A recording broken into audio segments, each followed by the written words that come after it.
Hello everyone, সবাই কেমন আছেন? আশা করি ভালো আছেন। আমার সামনে দেখছেন নাতাশা মাদারবোর্ডের একটা আইপিএস আছে। আইপিএসটা চার্জ হয় না।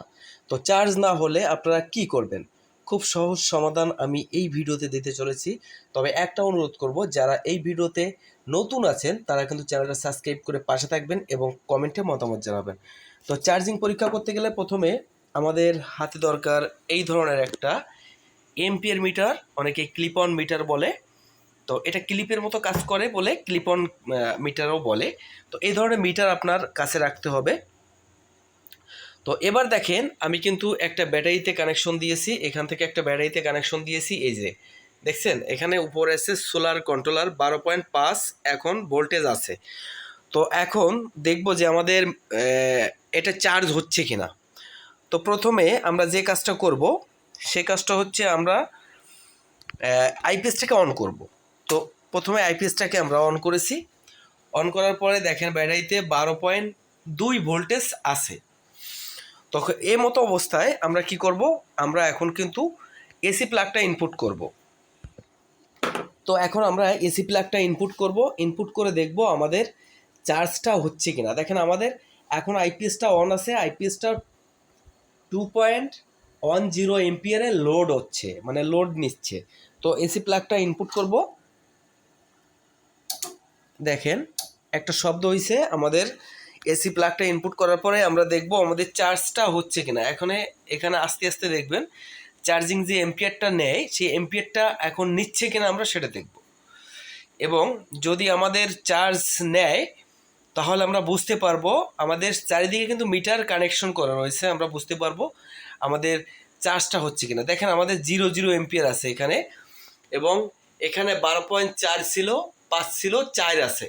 মানে এখন আমাদের চার্জ হচ্ছে না। এখানে ছিল 2, এখানে একটু বেশি আছে, 3 আছে। তো আমাদের কিন্তু এমতো অবস্থায় আমাদের চার্জ হচ্ছে না। চার্জ হলে কিন্তু আমরা এখানে রিডিং দেখতে পারবো।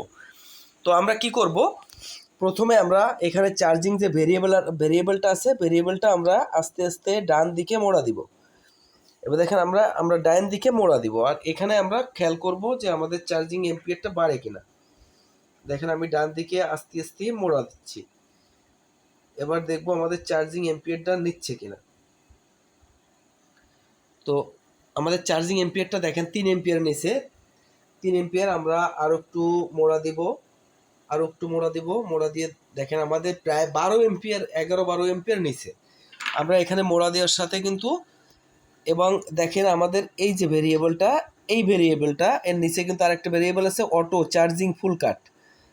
এটা কিন্তু আমাদের এম্পিয়ার, ঠিক আছে। এখানে এম্পিয়ার দেখেন আমাদের কিন্তু এখন 12 এম্পিয়ারে 12 ছিল, এখন 9 এম্পিয়ারে চার্জ হচ্ছে, 9-9.5 এম্পিয়ারে চার্জ হচ্ছে। এবং আমাদের মিটারে দেখছিলাম 12.4, এখন দেখেন 13.3, মানে আমাদের চার্জ হচ্ছে। এখন আমাদের সামনে আছে কত দেখি, 13.2, মানে আমাদের সম্পূর্ণভাবে আমরা বুঝতে পারছি যে আমাদের আইপিএসটা কিন্তু এখন চার্জ হচ্ছে, খুব সুন্দরভাবে কিন্তু চার্জ হচ্ছে। এবার আমরা কি করব, দেখেন এখানে যত চার্জ হবে তত কিন্তু এম্পিয়ারটা কমে যাবে। তো আমরা একটু বেশি এম্পিয়ার দিয়ে দিই, যেহেতু এতে একটা বড় ব্যাটারিতে চার্জ করা হবে, বড় ব্যাটারির সাথে কানেকশন দিয়ে চালানো হবে, তাতে করে আমরা একটু বাড়িয়ে দিব। তো এখানে বাড়িয়ে দিয়ে আমি 12তে রাখছি, 12তে না, 12তে 9তে রাখছি। আপনি 12তেও রাখতে পারেন, 12তে রাখলে চার্জটা দ্রুত হবে। তো আমি 11-12তে রাখছি, এখানেই থাকুক, এখানে কিন্তু চার্জ হচ্ছে। এবার দেখেন আমাদের প্রায় 14 পয়েন্ট উঠে গেছে, মানে আমাদের খুব দ্রুতভাবে খুব সুন্দরভাবে চার্জ হচ্ছে। এখানে দেখেন 14 পয়েন্ট উঠে গেছে। তো আমাদের চার্জটা কিন্তু খুব সুন্দরভাবে হচ্ছে।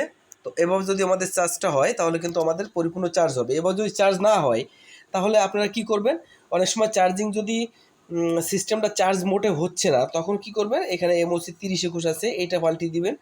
এখানে দেখেন একটা চার্জিং আইসি আছে LM324, এটাকে পাল্টিয়ে দেবেন। এই দুটোকে পাল্টি দেওয়ার সাথে দেখবেন আপনার চার্জিংটা পুরোপুরি কমপ্লিট হয়ে গেছে খুব সুন্দরভাবে। আর চার্জিং এম্পিয়ারটা কিন্তু এখানে ভেরিয়েবলটা সমস্যা থাকলে অনেক সময় এই ঘটনা ঘটে থাকে।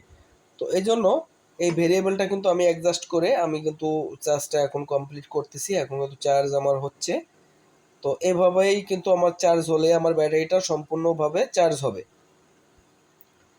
তো বন্ধুরা, আশা করি আমার ভিডিওটা ভালো লেগেছে। আর যদি ভালো লাগে তাহলে চ্যানেলটা সাবস্ক্রাইব করবেন, সবার মাঝে শেয়ার করবেন। ধন্যবাদ।